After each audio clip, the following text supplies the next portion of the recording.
not going to work now. Okay. Huh? Is it working? Yeah. I mean, nothing's been working today. So, all right. All right. So we're back with Ken and Mike on My Uncle's Escaped Alcatraz. And I know a lot of people have been commenting on the boards and stuff like that, like asking information about the postcard and about Brazil. All I can say to you guys, it's all coming, and it's not all coming like Art said something was all coming, and he said something's like the other shoe's going to drop. There's a lot of stuff going on behind the scenes that, when we confirm all this stuff, and like I said, we may have an announcement for you in a few weeks, but please be patient with us. These guys have been working on this thing forever. We've been working on it for like almost a year and a half now. And, but everything's coming to fruition, and we are hopefully having a lot of answers for you soon and what we're going to be doing about this case. So hang on. That's all I can say. Well, I'll just jump in and say, when Ken and I did Expedition Unknown, the Alcatraz episode several years ago, the show had been on for many, many years. He does multiple episodes each season. So it's just a 1 hour, for each episode. So it's, they're looking for new things to talk about. And even for an Alcatraz story where we gave a lot of similar things that we've talked about, obviously not in as much detail than what we talked about on the podcast. And it took a number of months just to get that greenlit for one episode for 1 hour on a show that had been on for years. So that was a lot, and it almost didn't happen. We got down to the wire when they finally said, yeah, we're going to do it. So for something, what we're trying to do, we're trying to create whole new material and new outlets for telling the story. That is a much bigger endeavor with a lot of more people involved, a lot more money, and a lot more resources needed to make this happen. They're very careful before they say yes. They dot their I's, cross their T's, and it's many are called, few are chosen. Exactly. All right. So what's going on this week? What are we doing? I know you guys, we were talking earlier, wanted to kind of dive into Fred Breezy and also Frank Morris. Yeah. Well, I've had a lot of people ask me about Frank Morris. And our book really kind of centers on John and Clarence. Mm-hmm. But, there is really, truly another guy who was involved in this escape, which is Frank Morris. And we don't really kind of cover too much about him other than he was, part of the escape. And we don't really know a lot about what happened to him. But a lot of people ask about him, which kind of made me think, well, maybe we need to go back and really kind of explore some of the details and some of the information that we know about Frank. And, I figured why not take this opportunity and talk about what, one, Fred Breezy said about him, things that we know that is true about him that we've been able to uncover, and just kind of maybe explore some of the avenues that we think might have happened to Frank. Yeah, no, it's interesting because we did talk a little bit about his background, him as a young man, and and then his lead up to Alcatraz, but the aftermath. Yeah, we really haven't really kind of delved too much into it. And part of that is intentional, like for you guys in the book too, because I feel like you felt like he got too much attention, and your uncles didn't get hardly any attention, i.e. the Clint Eastwood movie, and a lot of the law enforcement who were looking into this case, they were all saying that he was the mastermind of the crime. So I know that was partially intentional by your point. But yeah, as far as what happened to him after the escape and, where he ended up going, and we speculate, we have a lot of leads about your uncles in Brazil, but, what do we have about Frank? Well, the only thing that we really truly kind of have is that I started kind of thinking about, okay, so when he's in prison, he has no family members that we know of. And so I really kind of started thinking about, gosh, what kind of a person is sitting in prison that doesn't have any family members? No one's writing to him, at least that we know of. And so he's pretty much kind of a loner. How he grew up, he grew up as an orphan. He grew up dropping out of school, just like John and Clarence, very early. Pretty much going into crime at a very young age. The only thing that we really kind of know about him from his past is, he had a mom who really didn't kind of have a whole lot of interaction with him.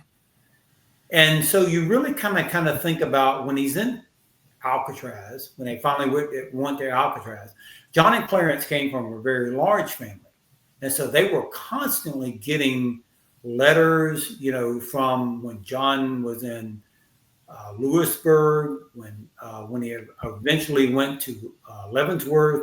Him and Clarence both got letters from family members and girlfriends, whoever was writing to them. They get to Alcatraz, they've got all these letters that are coming in to them, letters that they have written, to their family and other, whoever they decided to write to. But Frank is not that case. And maybe that's the reason why in the files, when they describe eventually the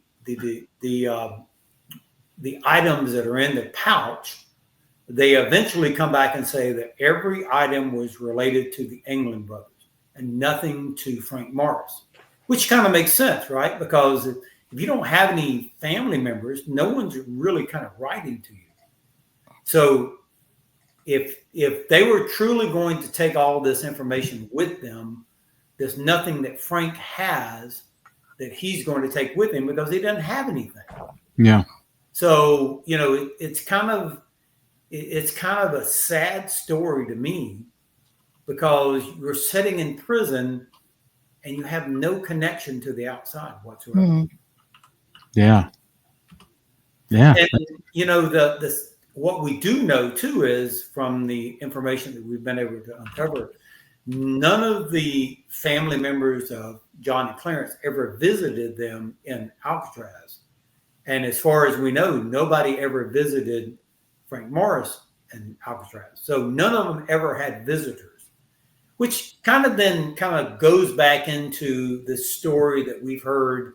And I've actually watched the video of the individual who claims that he is related to Frank Morris and that he had helped him by supplying money to a guard who was going to, facilitate them, helping them get out. I mean, he pretty much kind of comes in and says, I helped by supplying and paying off a guard. And so, but that really kind of doesn't make sense to me. Because if you really stop and kind of think about, okay, if you go down that rabbit hole and you say, well, okay, let's assume that this guy is telling the truth about Frank Morris and that, he paid off a guard. Well, first of all, how would you know what guard you're talking about? I mean, the only way that you could actually find a guard that was going to be willing to, take money from, to help cover this escape is that you would have to at least know a guard that was on the cell house block, right? I mean, like you wouldn't pay a guard who was watching the kitchen because he wouldn't be able to not say anything about walking by a cell and seeing someone who wasn't supposedly there. So they would have to pick out a specific guard that was going to be able to be paid off. And once they found that guard, Frank Morris, if this is an individual who is related to Frank Morris, he would somehow be able to relay that information to this individual. Yeah. That's what I was going to say. That's what I was going to say. This guy, when he gave this testimony and said that he was related to Frank Morris, he never produced any letter that Frank Morris ever wrote to him. And then when was that? That was in, probably the 2000s, like middle 2000s. And who was this? Who was this guy, and where was he from? Well, believe it or not, he was actually from Atlanta, Georgia. He was from the Georgia area where I grew up from. And I never met the guy, but you can go out and if you Google search this individual, I mean, you'll find him. And there's a YouTube video where he's given an interview and he's talking about how that he helped the trio escape by paying off a guard. And, he said he actually went out there and paid the guard, and the guard, was supposedly going to overlook their attempts at making an escape. But when I started kind of really thinking about this story, you had to really kind of think about, okay, he had to at least know the guard that you're talking about. Frank and him at least had to have some type of a conversation through some type of letter. And this letter also would have to have gone back to Frank Morris. So let's just say that, this is true and that Frank Morris somehow contacted this individual who's supposedly related to him and said, hey, I found guard such and such that is willing to take a payoff by helping us, by not seeing or looking at what we're doing. And so this individual who said he is related to Frank Morris and is, participated in this would have at least had to have traveled out to Alcatraz to pay this guard. And then you kind of think about, oh my gosh, this letter, if he had written Frank Morris and said, hey, I'm going to help you in this matter, I'm going to pay this guard off. Well, then if Frank Morris had left that letter behind, would not that letter have been investigated by the FBI and they could have actually identified who helped them? Yeah. Yeah. Unless he did it very kind of stealthily and mentioned the guard's name in some sort of other context.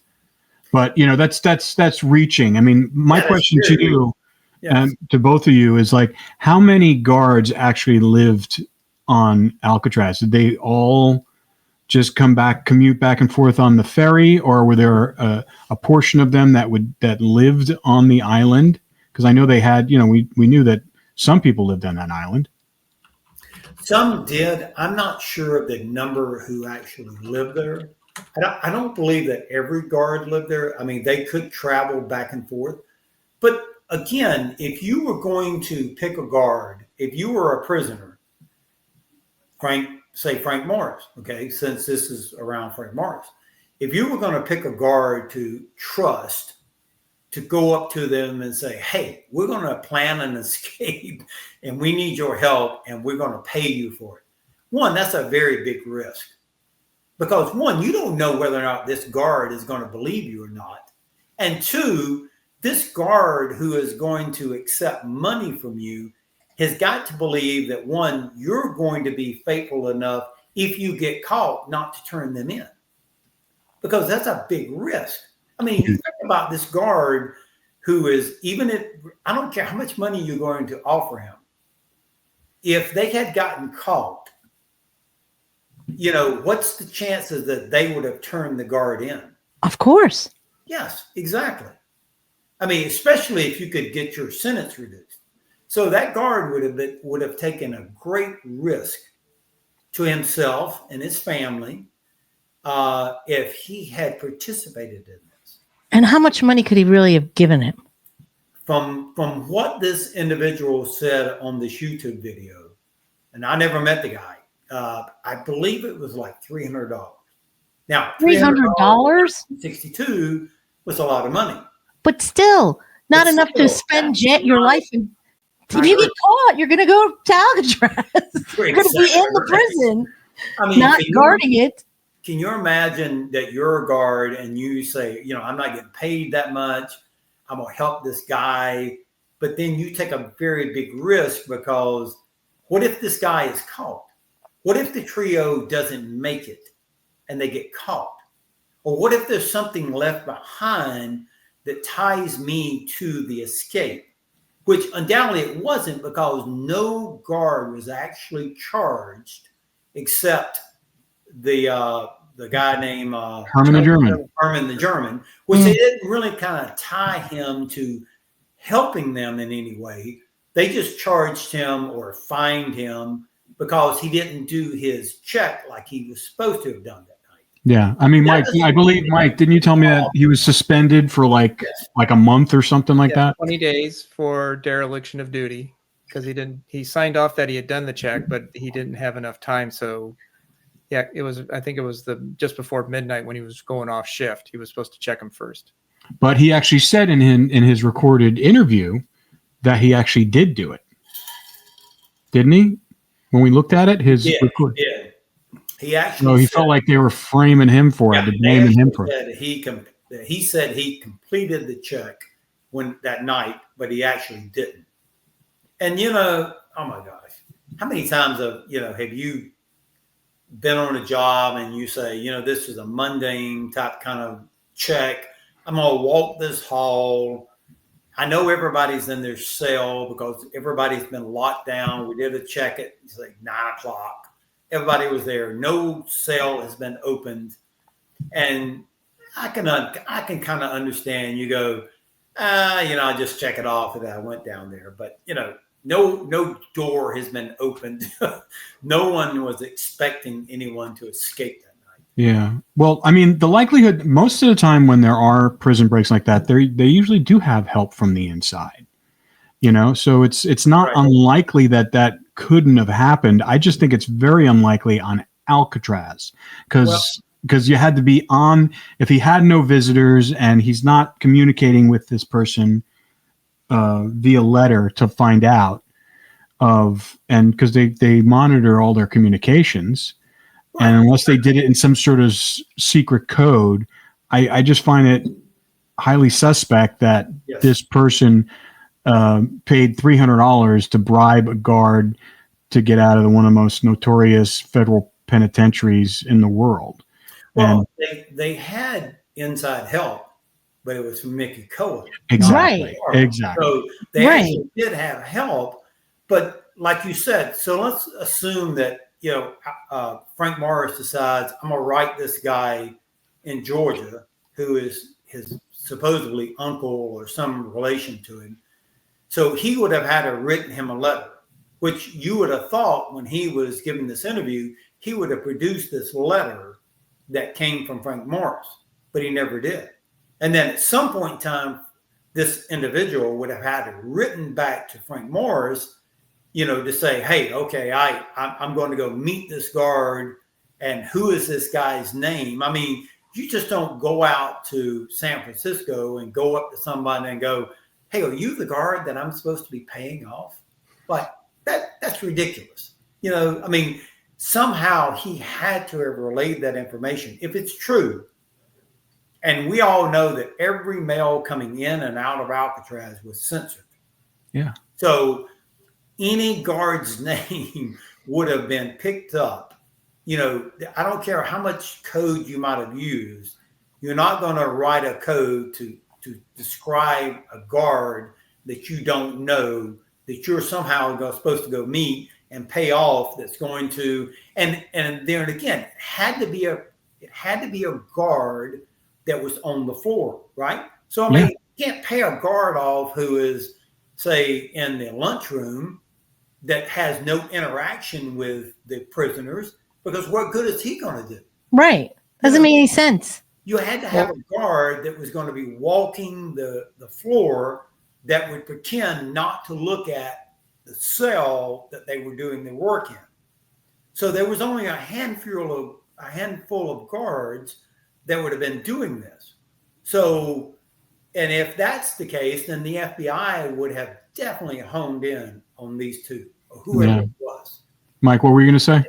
Well, after, when Whitey Bulger even talks about this in his letters, that after the escape, of course, the prison was shut down. The FBI shows up right away. After, during the vigorous search for them, They're also interviewing every single inmate on the island. It took several days to get through them all. Well, they're also interviewing all the guards. Mm-hmm.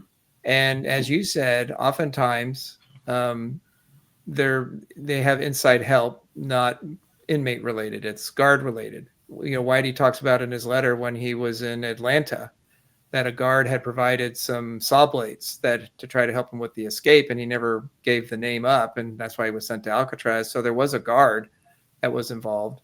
And then there was that story from a couple of years ago, the woman who had the romantic relationship with Danny Mora prison. Yeah, and so she helped that. So the information gets out. We know about this because people talk. And so if the FBI was suspecting that a guard may have been involved, because they probably thought there was no way that these guys could have not gotten out without help from one of the guards, or at least one of the guards. So they were independently, they were interrogating them one at a time. And in the end, like Ken said, the only person that was blamed for the escape was Charles Herman, because he didn't do his night check. That was what he got busted for. It had nothing else to do with aiding and abetting. That was at the very end of this entire investigation. It was, if you had checked them at 11:15 or 11:45 when you were supposed to, we might have caught them. We might have prevented the escape from happening. That was the best they could come up with after all of their discussions with the guards. Yeah. Well, and two, if this individual had written Frank and had said anything that was, could have been tied to him, you would have thought Frank would have taken that letter with him the night that they escaped. Just like supposedly Frank and John and Clarence took all of their letters. But he didn't. And in fact, when they eventually do the inventory of the pouch, every piece of item that was in there is related to John and Clarence. Nothing was ever tied to Frank Morris. I do have to correct you on this point. Okay. Before we went on air, I was kind of skimming through the FBI report to see what it was talking about for Frank Morris, what they had to say, because there's so much information, it's hard to keep track of everything, and you forget little details. And one of the things it says in one of the pages of the report, it's talking about the waterproof bag they found in the water. It says the boats have recovered from the water what has been described as a waterproof bag containing several letters, some of which mention the names of Angland and Morris. So somehow there was some kind of a Morris connection to the bag. It doesn't say specifically what it is, but there is a reference to him in one of the letters. But then later on, there is an FBI report too, of which I read that. And at first I thought, okay, there is definitely something with Frank Morris. And maybe that was originally saying, okay, it's tied to the three that escaped. But later on in one of the volumes, when they go into detail of the items that are in there, they said that the items were all related to John and Clarence Angland. So I don't know if maybe they, just like somehow sometimes they say things and they say, okay, this is related to the three who escaped. But then as they went through it, they actually came back and said that all of the information, for instance, all of the photos were of family members of John and Clarence. And which made sense, right? Because John and Clarence had family members who wrote to them. Frank Morris didn't have any family members. So well, it could have been as simple as something in a letter that they wrote to family and just mentioning him. Frank is our buddy in prison. We hang out together. It could have been something like that, but his name was referenced in one of the letters. That's as specific as it gets. But, from later on, because when I read the original first in volume 1, they do say that, it was information tied to the Angland brothers and Frank Morris. But then later on, as I read, there was another document where they actually went through the detailed piece of what was in the pouch. And they said that everything was tied to John and Clarence Angland, and I started thinking, I was like, okay, well, that kind of makes sense, right? Because Frank, unless he had some family member, the only person writing to him would probably have been another prisoner in another prison. because his mom, I doubt his mom ever wrote to him. Well, he didn't know who his dad was. I just want to mention another thing that's also in the FBI report, going back into the background of Frank Morris. So in 1945, he was 19 years old, because he was born in 26. He was incarcerated at the time. And it says that he said at the time when he was incarcerated that he only had one living relative, and it was an aunt. He said when he was 11 years old, by the time he was 11, that both of his parents were dead. His mother and his father were no longer living, and that he had an aunt when he was 19. That was, he doesn't say if it's the father or the mother, if she was the sister of. And so the FBI tried to find this person for some reason, that they needed to talk to her, and they could never find her. She was unaccounted for. And so is this a real person, or she just didn't want to be found, or they just didn't know where she was, and she, escaped attention. But Morris was essentially saying that he knew of at the time, there was just one person alive that was connected to him, and that was it. Right. And if they were never able to find her, she never wrote to him, which means he pretty much, the only correspondence he might have had from the outside would have been from somebody that he might have spent time with in another prison. So for him to have any information, any letter, any photo that was included in this pouch is probably very doubtful. Is this the guy? I'm sorry, I just want to ask this one quick question. Sure. The gentleman who said he got the letter and he was the one who organized it, is he still alive, or is he since passed on? No, he's actually dead now. But there is a video on YouTube of him talking about this, what he did and how he supplied information to the guard and how he paid him off. And supposedly he even says he went out to San Francisco and met with the guard and he paid the guard. I remember talking to Art about this. They investigated the guy. They said they didn't believe anything about it. Nothing that he said really kind of made sense. Frank Morris never had any visitors to ever come to Alcatraz, neither did John and Clarence. So for him to say, oh yeah, we paid off a guard, it's just, none of it kind of made sense. But he was someone who came forward and said that he knew Frank Morris. He was related to him. He had contact with him, and he helped set up the escape. But then that kind of goes back into the only way they could have had contact was they had to write each other. Yeah. They couldn't call each other on the phone, right? And no one visited Frank. So the only correspondence they could have had was writing a letter. And none of that actually ever happened.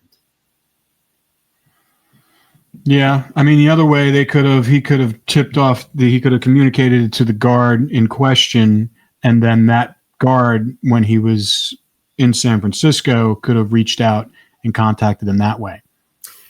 He could have, but think about the risk. So you think about you're sitting in Alcatraz and you're thinking about escaping, and what are you going to do? Go up to a guard and say, "Hey, would you be interested in me paying you off?" That's a big risk. It is a big risk, but it's been done before. Guards get compromised all the time. Yeah. What if the guard says, "Sure, yeah, you can pay me," and then turns him in? Yeah. How do you know that this guard is that type of a person that's going to take a payoff? Yeah. And also, if that happened, I think they would have found out after the fact. Somebody would have said something that this guy was getting paid off. Somebody would have squealed on him. I don't think he would have gotten away with that. What would have stopped this guard from taking the money and then turning them in and them getting caught? Nothing. Yep. And the guard could have never mentioned the money. But then the guard takes a very big risk because, like I said, what happens if the escape gets caught by another guard? And then the three men now are going to be investigated. And how do you know they're not going to turn you in? Yeah. So none of it makes sense to me. But even more so, I mean, I think if it was a guard, they would have found out. Somebody would have said something. I totally agree. Yeah. Someone would have said something. Frank Morris, if he had communicated this guard's name through any type of a letter to his supposedly uncle, it would have been picked up by the people who censored the mail going in and out, and the FBI would have had access to any mail that Frank Morris had in his possession in his cell, and they could have easily found out who this guard's name was. And none of that happened. So, Frank Morris got out with John and Clarence. The only information that we truly know about Frank Morris was that we know from this individual who was in Brazil, who said that 3 American men showed up at this town around this time frame. So we still don't know, even from this individual, was this John, Clarence, and Frank Morris. All we know is 3 American men. But could have that third American man been Fred Breezy? It could have been, but we don't know. All we know is 3 men. Now, the only other piece of evidence that we have about Frank Morris comes from Fred Breezy. Okay, so Fred Breezy says that when he was meeting with the Anglin family in 1992, and this is on recording, one of my aunts asked him about, they never said Frank Morris. All they said was, what about the third man?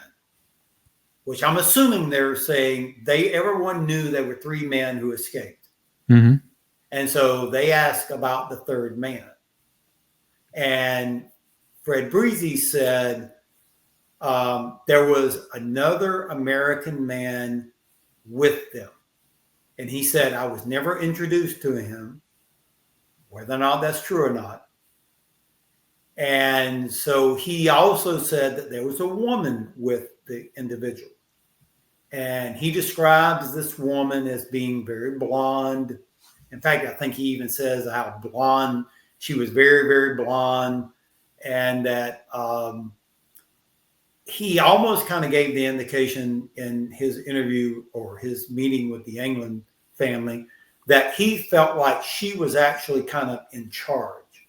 Like she was, I don't know if maybe in charge, meaning that she was married to this other individual, or she was like one of the persons that was kind of like controlling stuff. All I know is he indicated there was a blonde. No, he froze. Well, I'll just jump in here. What I was going to say before was that when again, going back to the FBI report about Morris, because Ken was making the point about not having family, not having communication with anybody from the outside world. That is corroborated by the FBI report. And even Whitey Bulger talks about, because he knew Morris, they were friends. They knew each other in Atlanta, and then they both came to Alcatraz. So it was a friendship that went back a ways. And they all say the same thing, that he was a loner. He was very quiet, kept to himself, didn't really mix with the other inmates much. So it sort of builds the profile that he was not a social person. I think he signed on for the escape out of practicality of he wanted to get out, because Whitey Bulger talked about how he was afraid to go back to Louisiana because they had threatened to kill him when he came back, because he had escaped from there and they were going to put things right when he returned. And Whitey Bulger talked about the something dogs, where they sort of let you escape and then they'd shoot you. Was that Angola he was in? Yeah, he was in Angola. In Angola. That's a nasty place. Dog soldiers is what he called them. Yeah, and so I think he recognized that John and Clarence and Alan West had a good plan going, because as Whitey's letter talk about that he's brought on board after it's already in effect. because he could work with Alan West because they were cellmates, or not cellmates, but they, their cells were right next to each other, and you needed somebody to, to look out and, keep an eye on things so you didn't get caught. So I think that's how it was for Morris, because it wasn't so much a friendship, because the brothers didn't know him before. He was introduced through Whitey Bulger. And I don't remember if Alan West knew him or not before. Well, actually, let me correct you on that. Okay. All right. I'm a great we don't know. I mean, Frank Morris was in Rayford Prison at about the same time that John and Clarence and Alfred was in Rayford, in Florida prison. So he was actually in prison with them in Florida at one time. Now, whether or not he knew them, I don't know, but he was in the same prison at one time with them. Yeah. So anyway, it wasn't, I don't think it was because of deep friendship. I think it was just more of like, hey, we all have skills. We all have a desire to get out. Let's just work together. And then he was with them for a time after the escape, because we know at least until the mid 1970s that they were still together. So it was about 13 or so years later, and then he just disappears. We there's just nothing there. In the again in the FBI report, there was a sighting of him in Brazil when was it?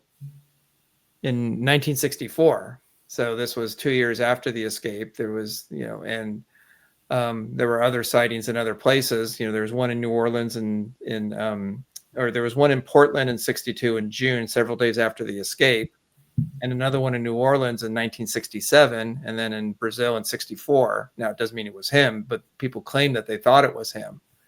But after Brazil, he's just gone. We don't know what happens to him. Yeah. I want to back up a little bit, because when you were talking about the blonde woman, okay, and just explain that a little bit, because I'm going to ask you a question. I don't know if it's true or not, but just explain that, because I think this is the first time I've heard this.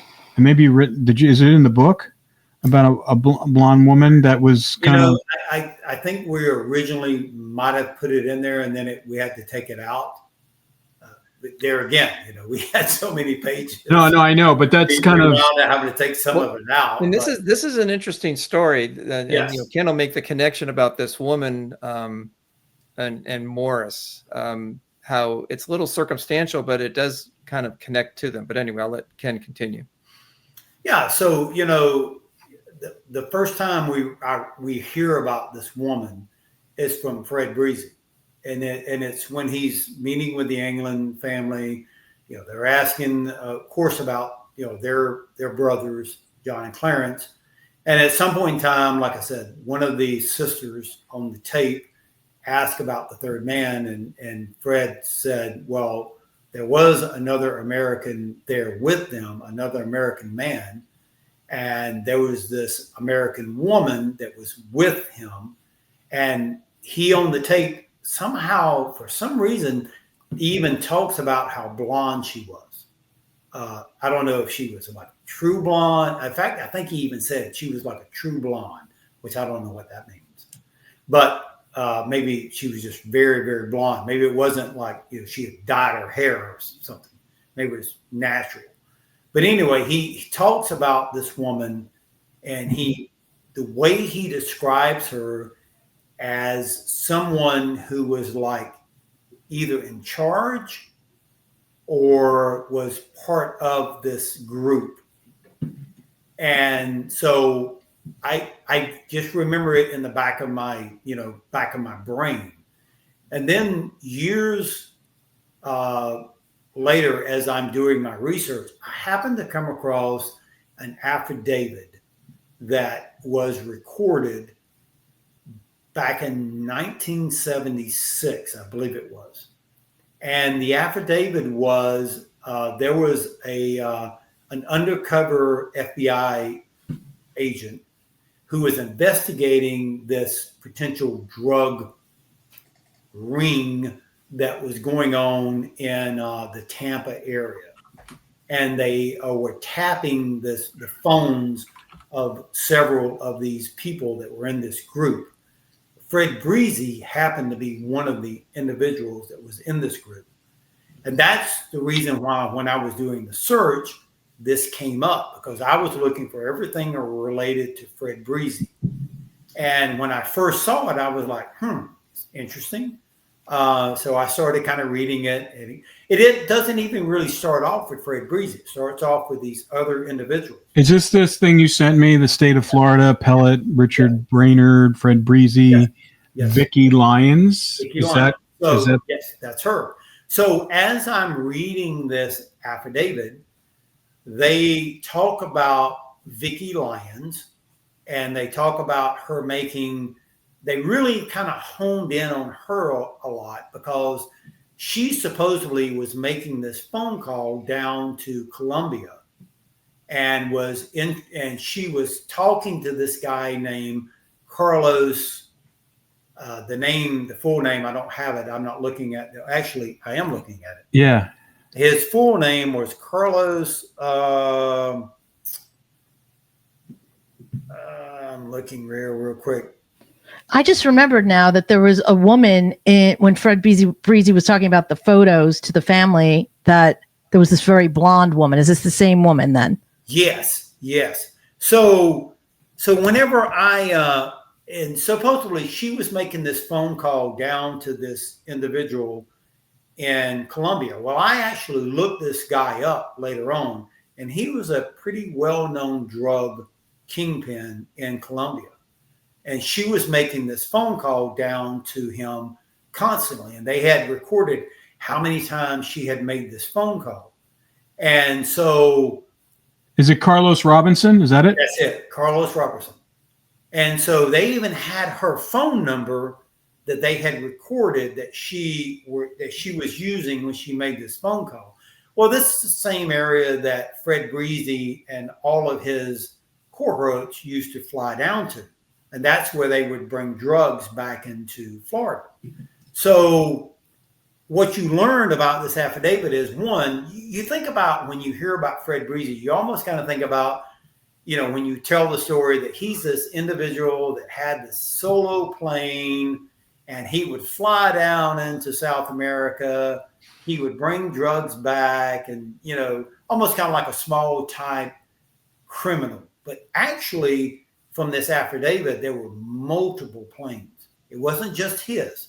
Mm-hmm. He had multiple planes. And they were bringing back in large quantities of drugs. And so as I was reading, and I said, okay, Vicki Lyons, I was like, where have I heard that name at before? I couldn't figure it. Something in my brain was like going, I've heard that name before. And so one day I was going through the FBI files again. Do you know that Frank Morris and John and Clarence always use aliases? We know that John used to use an alias of Jerry for whatever reason. Clarence used to use the name of Carl Miller, who was one of his cousins. And Frank Morris actually used to go by Frank Lyons. Interesting. Not Frank Morris. And so when I read that, I was like, wait a minute. Here is Vicki Lyons. Frank Morris used to be called Lyons. And I was like, is there weird a coincidence relationship between these two? I mean, Fred Breezy even says that this woman was blonde. Well, I was able to track down what I believe is Vicki Lyons, and she was blonde. She was a blonde woman. Now, whether or not this individual is the same woman that Fred Breezy is talking about in his interview or his meeting with the England brothers, he never says the woman's name. Mm-hmm. Very strange that this lady who was involved with Fred Breezy and this drug running program out of South America has the same last name as the name that Frank Morris used to use as his last name. Yeah. I'm just scanning through this affidavit. Was Vicki Lyons, was she ever charged with the crime?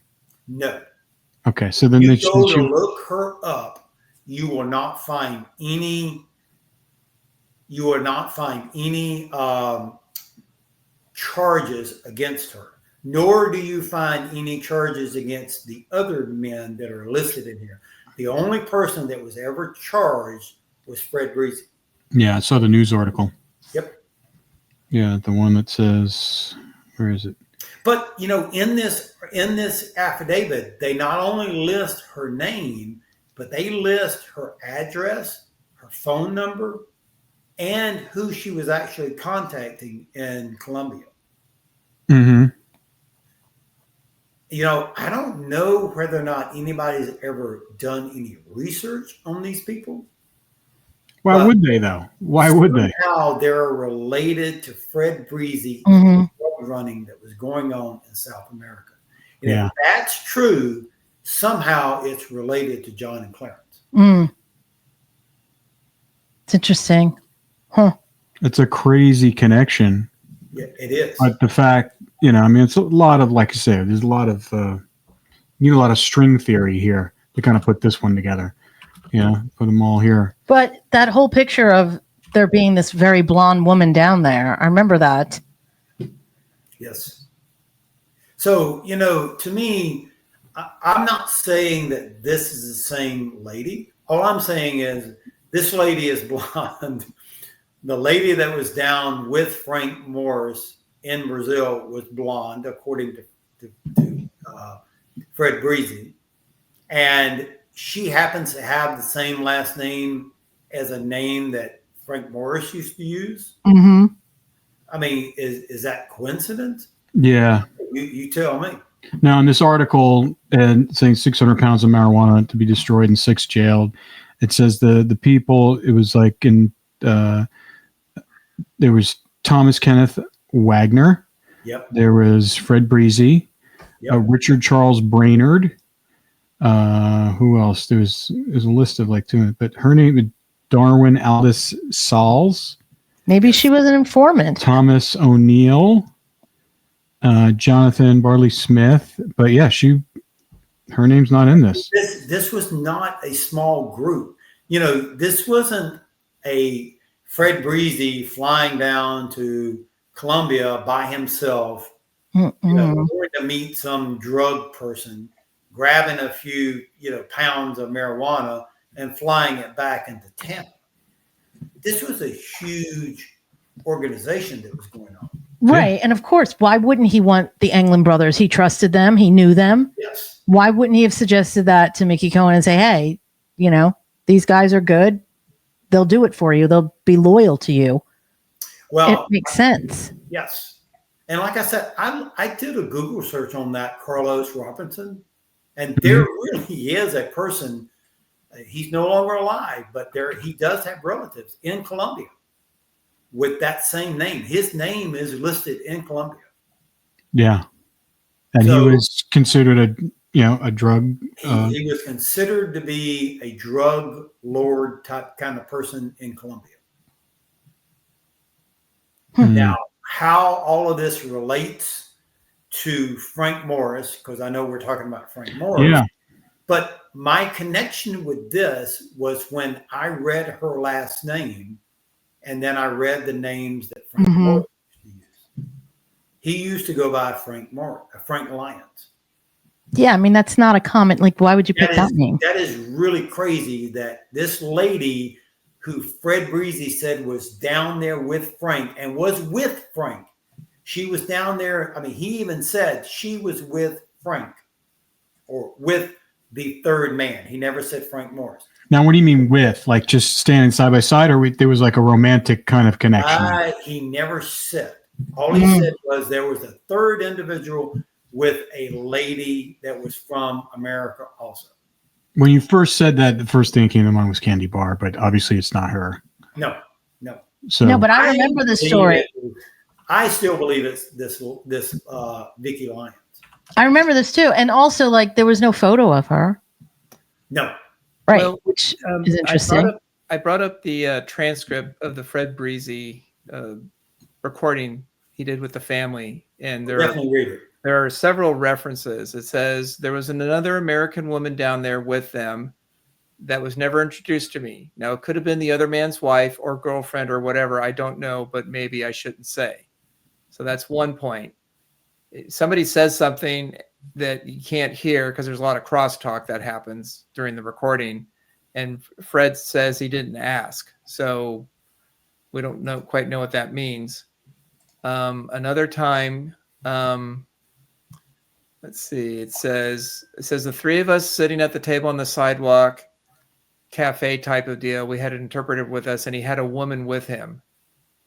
And that's pretty much it.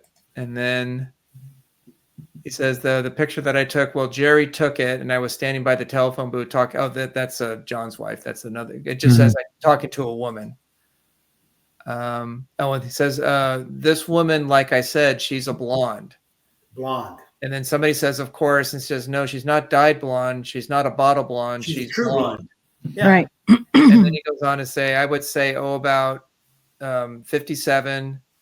And in 75, she still had a good, this is 1975. She had a good figure. She seemed to me a little bit older than somebody. It's inaudible. That's what I'm guessing on that.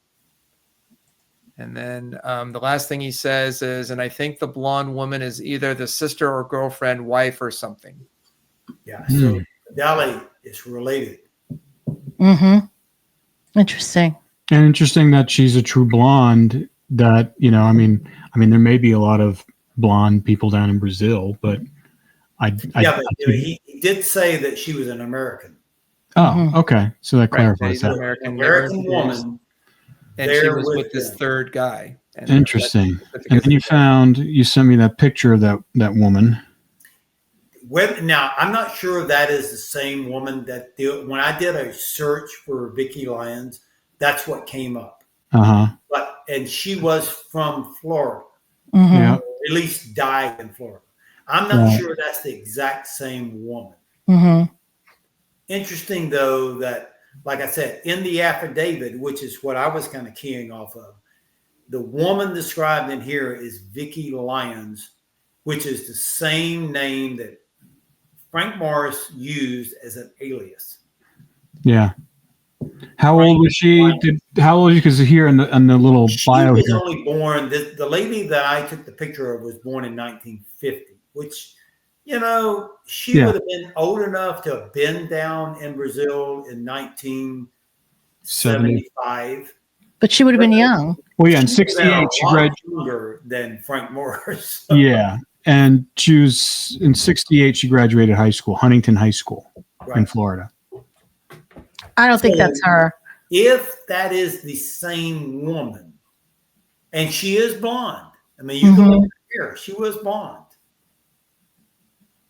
If that is the same woman, and look at some of the names that she gave her kids. Did you read some of her kids? I'm looking at it right now. She was married to a guy named Clarence, and one of her kids she named John. What? Yes. Yeah, John Douglas. John Douglas. I didn't see Clarence. Her husband's name was Clarence. Oh, her husband's name Clarence. That's strange. Now he does describe her. Fred does describe her as being older. So he guesses in 1975 she was 57, which meant she would have been born in 1918. And right. That's true. Way too old for this lady. Right. And then Frank Morris was born in 26. So she was, what? Yeah. 12 years older than him? Yeah, I'm going to say 10. Yeah. I don't know if the 8 years Lyons, 8 years older. The Vicki Lyons in this affidavit is the same one that I sent you. But I have tried to find this lady. I even asked one time when I found this article, that's back when I was working with Art, and I asked him, and he said he tried to find her and he could not find her. But how is she in an affidavit that I know FBI recorded, but yet no one knows what happened to her? Mm-hmm. Yeah, I mean, they have information like address information. These affidavits. Well, we had an address of where she lived. We have her address, and we also have her phone number. that she used when she was making a phone call down to Colombia. So was that in the FBI report? And I have her address where she used to live. Is that in the FBI report? Call her up. What's that? Is that in the FBI report? That is in this affidavit report. Yes. Oh, okay. So I don't have the whole thing. What you said listed her address and her phone number. Interesting. But yeah, when I told Art about it, he was not able to find her. Right. She might have been. So did she leave the country and go to Brazil? Well, the other thing too, or was she in witness protection? Let's just say, for the sake of argument, that Vicky Lyons is with Frank Morris, who's known also as Frank Lyons. Right. Well, if Frank Lyons is a not a real name, it's not his real name. Well, that's not her real name either. Nope. That's just the name that they're going by as a either dating couple or married couple. Mm-hmm. So you're looking for somebody who probably has a different name, right? A legal name. Yeah.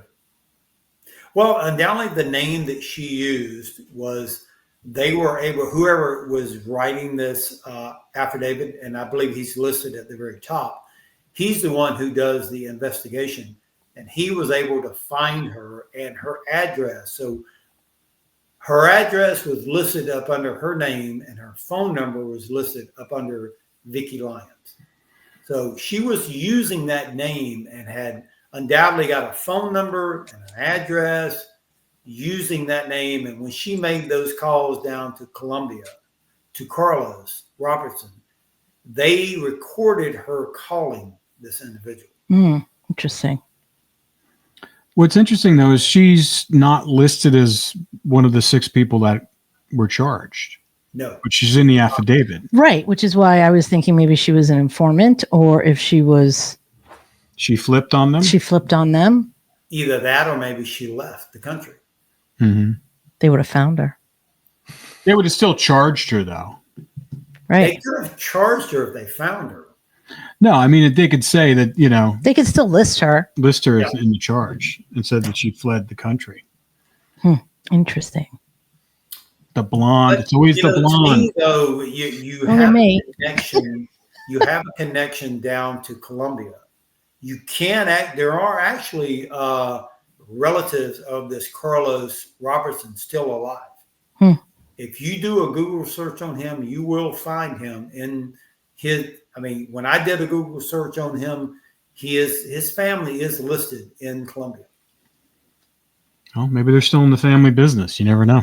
Maybe we ought to reach out to him and see if he'll come on the podcast. Yeah, you never know. Drugs is their cash crop down there. This was interesting. This is a rabbit hole. I didn't think we were going down. I know, it was a big rabbit hole. So you would think about if John and Clarence were still doing drugs, growing drugs during that time frame, Colombia would have been an easy path for them to ship it up to. Fred Breezy and them, could easily fly into Colombia, which he did all the time, pick the drugs up, and then fly it back into the U.S. Mm-hmm. Yeah. There was even a time I thought maybe they were not in in Brazil, but maybe in Colombia. And I searched that area all over, and those anthills do not exist in Colombia. Yeah. And, even Art said that those photos that Fred Breezy took were in Colombia. They were, in Brazil, not in. Well, also the fact that they had Fred Breezy, who was a pilot who's experiencing flying into South America all the time, that also brings a lot of credence to the sightings. They saw him in the U.S. They could have just, because he smuggled drugs in. Why couldn't he smuggle a person in? It wasn't like they were going through customs. They were landing on these dirt strips in Florida, which you said still exist. And there was, they're flying on back then. It's like it was so much easier to do that. Well, all I can say is that Judy Breezy, who is Fred Breezy's last wife, who I've spoken to, she said that Fred brought one of those men to her house in the mid 70s before he went to prison, before he got caught. So it would have been like 75, 74, maybe 74, 75. Brought one of those individuals who we know and has been identified as John to the house, or her house. Yeah. And she saw him. And she said she talked to him. She didn't know who he was. He said his name was Jerry, that he was headed north, and she never saw him again. But Fred is the one who brought him to the house. Yeah. So, incredible. Another incredible circumstantial. When we get down to Brazil, and we are going to Brazil, one way or the other, whether or not, we have anybody helping us go, I will be going back to Brazil at some point in time. And when we go back down there, we're going to find the answer. Yep. Mm-hmm. Yep. That's all there is to it. There you go. All right, gentlemen. Thank you. Till next week. All right. Thank you.